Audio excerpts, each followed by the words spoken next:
Hello. I would like to discuss with you the life of Watchman Nee and the significance of his life.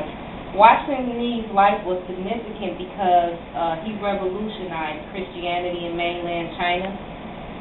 Things that I will be covering in this presentation is how he did that, and that is by establishing local churches and publishing works in his native language, books and magazines. And he also maintained his faith while being in prison for his faith. Watchman Nee was born in the 1920s, and at an early age of 17, he accepted Christ. He was a student, then he became a Bible scholar, teacher, and he really believed in having just one church. And this one church, even if it was in different geographical locations, that would be the only way that different churches should be allowed. They shouldn't be divided by denomination or apostles or spiritual gifts.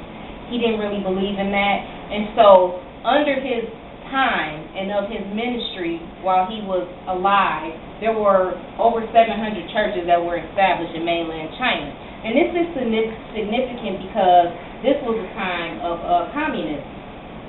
China was a communist country at this time. His endeavors to spread this gospel in China, it kind of catapulted this development of these churches with the God-centered principle. And he himself exhibited many Christian characteristics, as you will see as time as this speech goes on. With some of the books that he published, one of the most notable ones was The Normal Christian Life.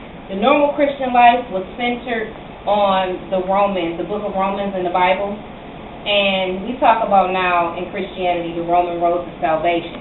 Well, this book, it really looks deeply and intricately at the book of Romans, and then it also offers like the practicality. How do I walk this out? What does the book of Romans look like in my life as a Christian? Is this normal? Is this abnormal? So he goes through all of this stuff through a personal experience.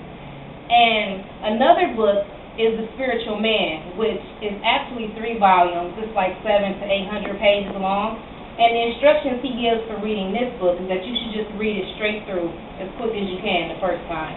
And then any other time you may need something, because it's separated into 3 different things. It talks about spiritual warfare. It talks about the soulish realm, the dangers of a passive mind, and even the body and sickness and healing and what all those things mean. You should just read it as an as-needed thing. If I'm having trouble in this area, then I need to read this particular thing.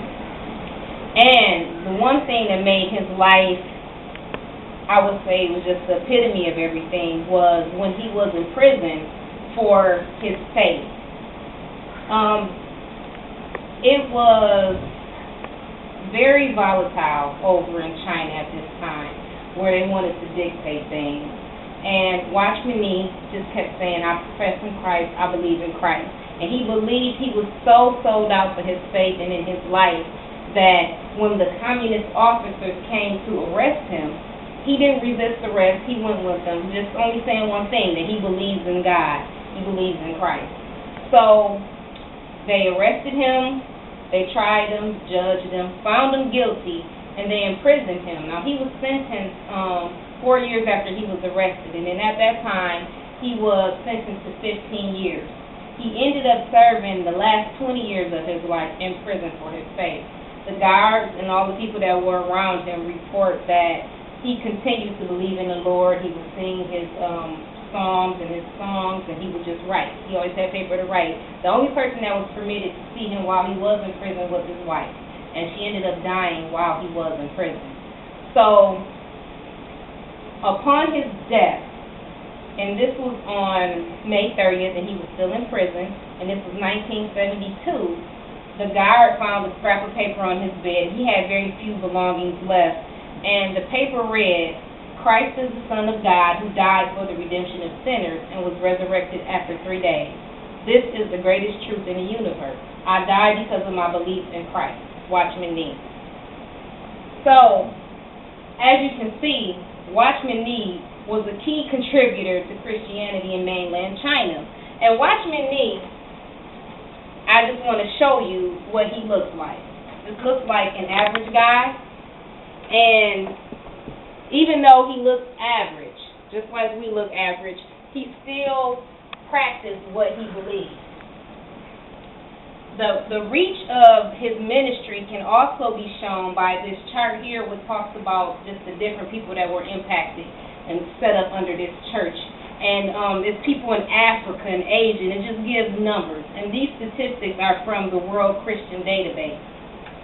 So, in closing, I just want to say that Watchman Nee's tenacity of faith is the epitome of a real-life dream. Living how you believe and believing what you live. The effective contribution to Christianity not only transformed China's view of religion, but continues to provide guidance for Christians around the world. Thank you.